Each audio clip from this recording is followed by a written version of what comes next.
We are, in this class, talking about the last 24 hours, basically, of the life of Christ before his crucifixion, up to and including the time of his crucifixion.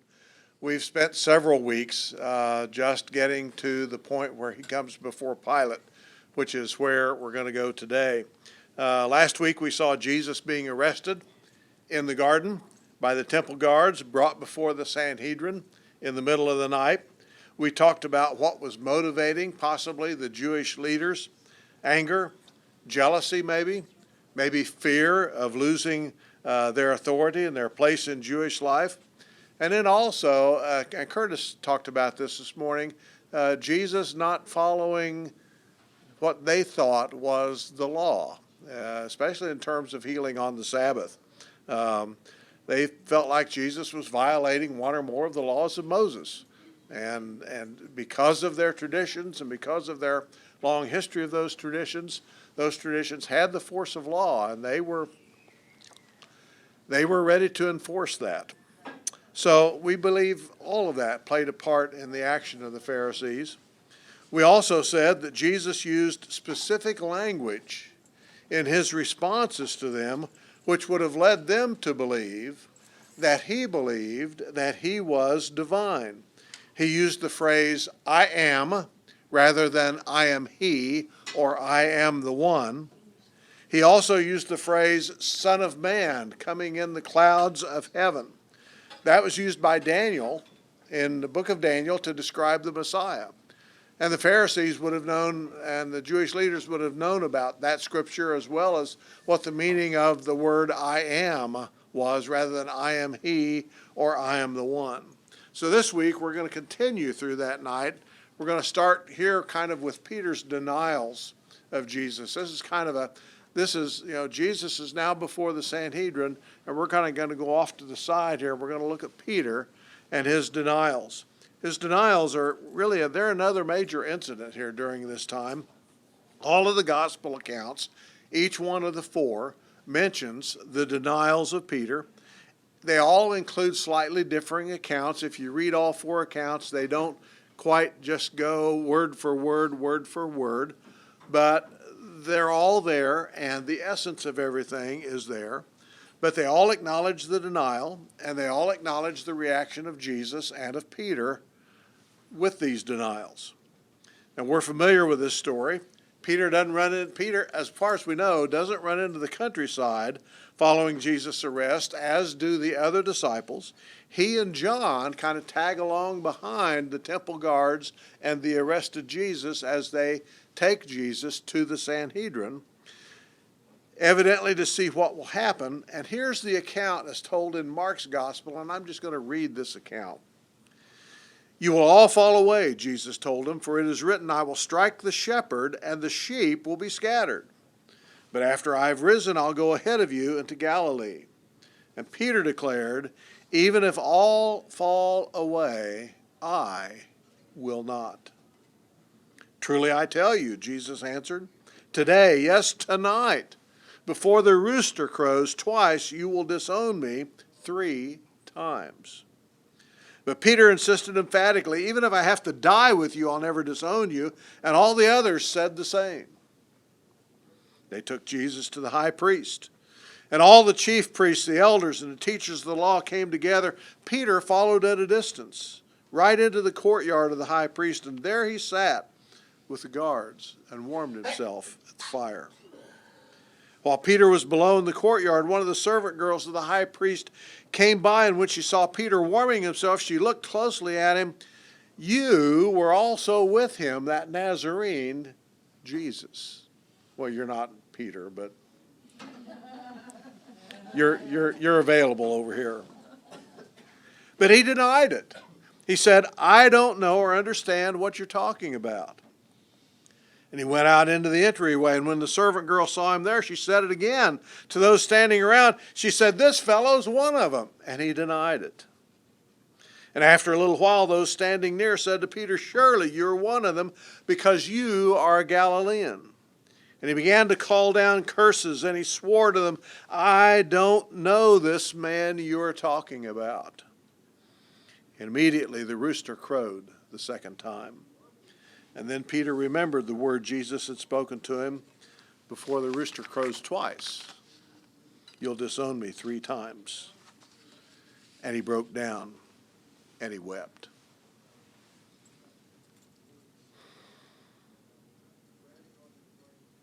Consider these things when you want to throw arrows at Peter. Anyone who had been a follower of Jesus was in danger of also being arrested and possibly executed. This wasn't the way the disciples thought it would happen. Jesus was to be a victorious king, not arrested and be put on trial for blasphemy. Number 3. Just a few days before, Jesus was welcomed into Jerusalem with a sort of a parade fit for a king. We call it Palm Sunday. The turnaround in the mood of the people apparently has changed a lot since then. Number 4.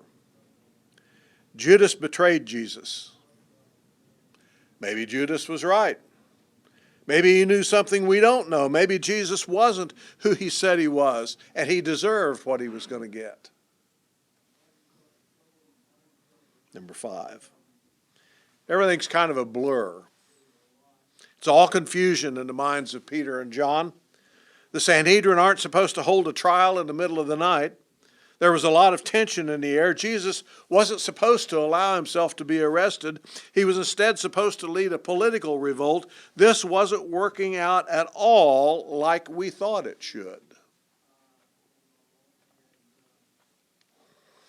You know, I'm thinking I may well have done the same thing as Peter.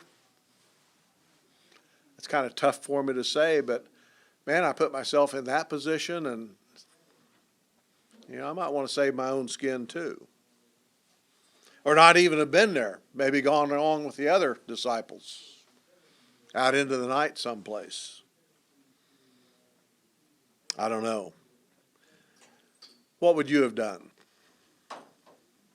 And you don't have to answer that, but what would you have done if you would have been one of the disciples?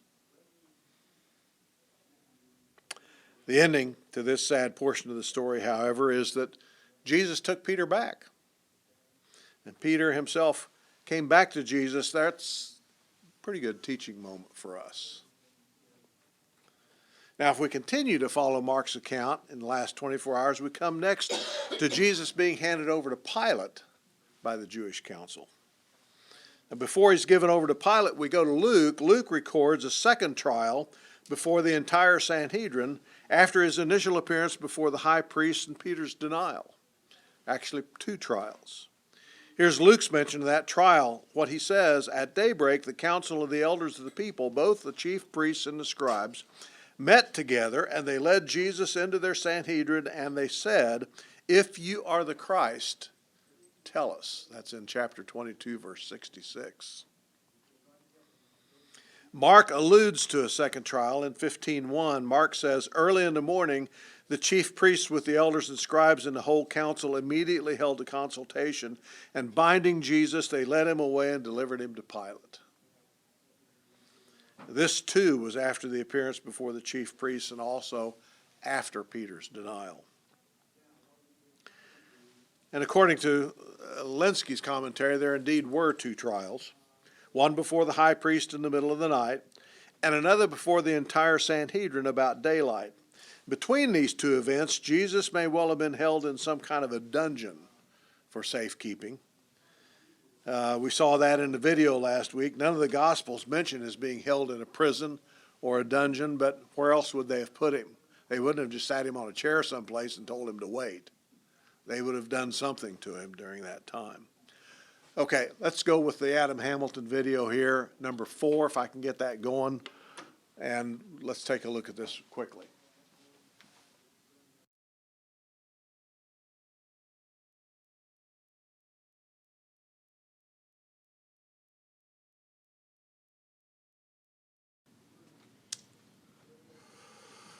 Okay, let's visit a little about this guy, Pilate. Pilate was the 5th governor of Judea during the reign of the Emperor Tiberius. He was governor from about 27 AD to about 37 AD. We don't know anything about his life before he became governor of Judea, nor do we know why he was appointed to that position. We do know that besides the gospel accounts, Josephus, Philo of Alexandria, a man named Tacitus, and in the second century, Origen and Celsus make mention of Pontius Pilate in their writings. Other than that, there's only one fragment of a writing inscribed on a stone that was found that mentions his name. And there are a few coins that have been found with his name on them. That's about it as far as Pilate is concerned. Pilate's mentioned also in the apocryphal writings of the second and third centuries. The historical accuracy of those writings is suspect, but he is mentioned some. Some of those writings include the Acts of Pilate, letter of Herod to Pilate, letter of Pilate to Tiberius, the narrative of Joseph of Arimathea, the letter of Pilate to Claudius, and there's others as well. You can do a Google search for those if you want to. There are some of them kind of interesting. Many of them have been translated into English, and so they're fairly easy to read. Based on what you have read in the gospel accounts and possibly in other literature, what's your general impression of the man Pilate?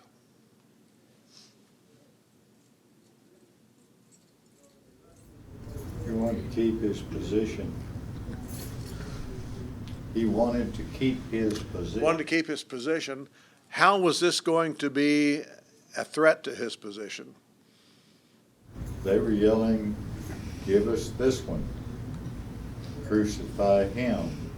And he took his cue, and it sounds like it was pretty strong from the crowd as to what they wanted. And I'm, excuse me, assuming some. You either do what we want you to do, or it's probably bye-bye. Or we'll report you and we'll tell what happened, and you let this person who claimed to be king go. I think that was the deal for him, was that this Jesus claimed to be a king, and that would have been in conflict with Caesar. And there have been other rebellions in the Jewish nation. There would be other rebellions after this. And for all the Romans knew, this was just another one of those. What's your general impression of Pilate?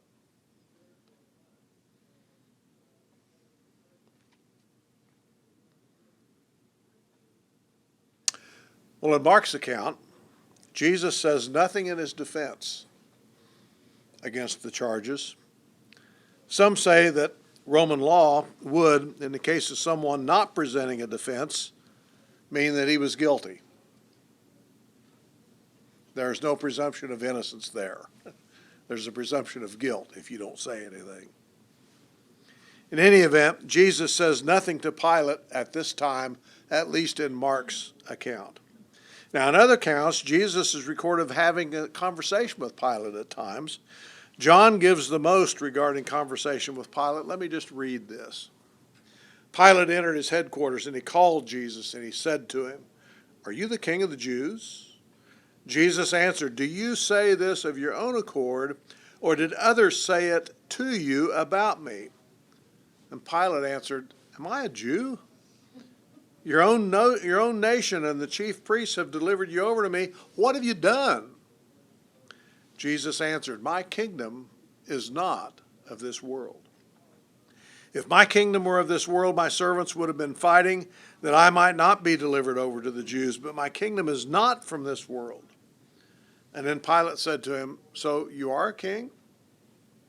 And Jesus answered, "You say that I'm a king. For this purpose I was born, and for this purpose I've come into the world, to bear witness to the truth. Everyone who is of the truth listens to my voice." Pilate said to him, "What is truth?"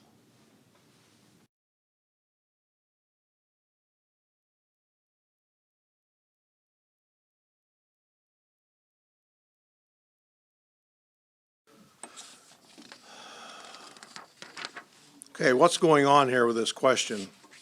Pilate asks, what is truth? What's going on here?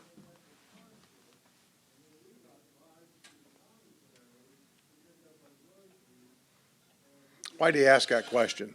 Because he was torn. He was torn He was torn, what, about condemning Jesus or not? from seeing for himself, deciding for himself, or let the people push him into that power.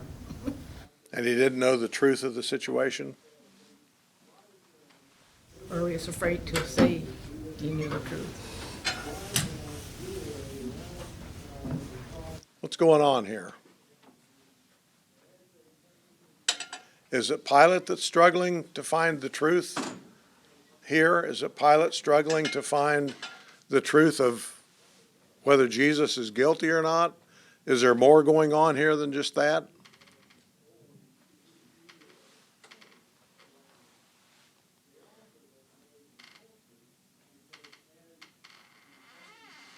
I think as a leader, he was confused. He wasn't sure what this, even though he had, I would believe, all these rumblings and ramifications of what was taking place, he wasn't there with the disciples, with the apostles. And so as an outsider and a top government official there, in a hard spot, I think, because when you listen to the narrative of what Jesus says, if you're not within those inner workings, it's kind of, what did he say? What does that mean? And so he's asking, what is this truth?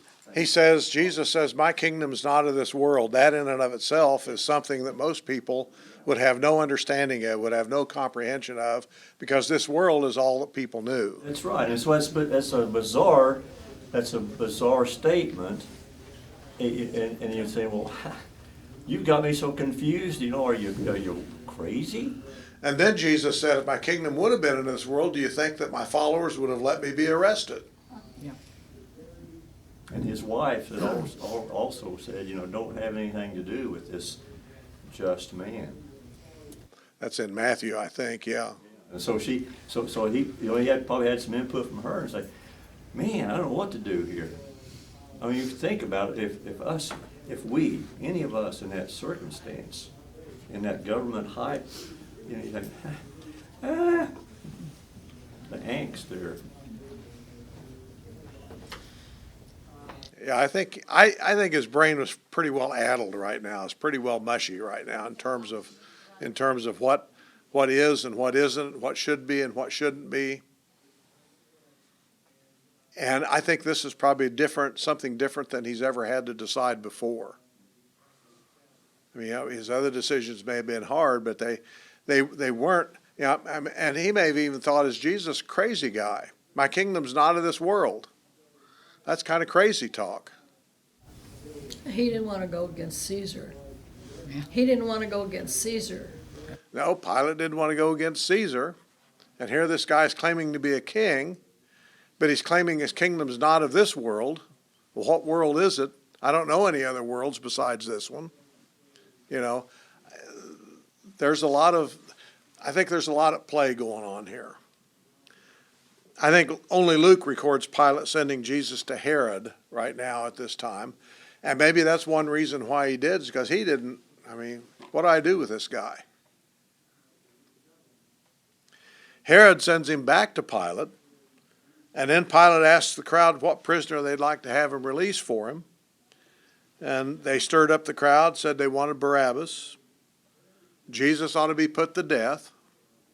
Pilate can't figure out what Jesus has done to deserve death. But he capitulates to the crowd. He releases Barabbas, condemns Jesus to death following a Roman flogging.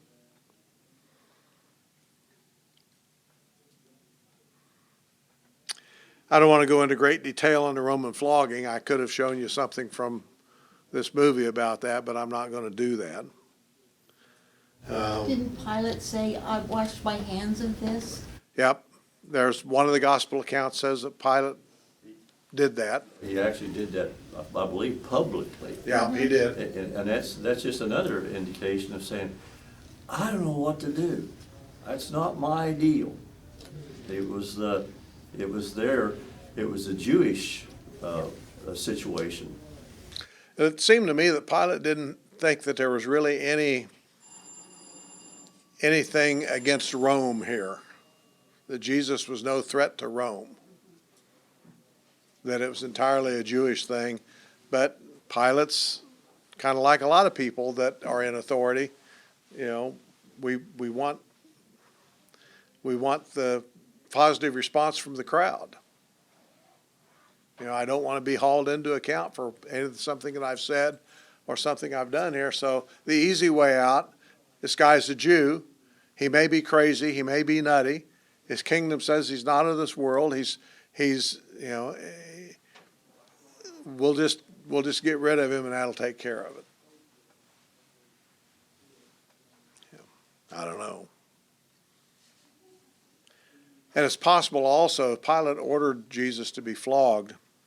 It's also possible that he ordered its cessation for what might have been the normal time that Jesus would have been tortured in that way. If he did order it to end sooner than normal, it would have been due, I think, to his conversation with Jesus, or possibly the fact that Jesus hadn't done anything to deserve death. Prisoners often died during the flogging. Jesus didn't.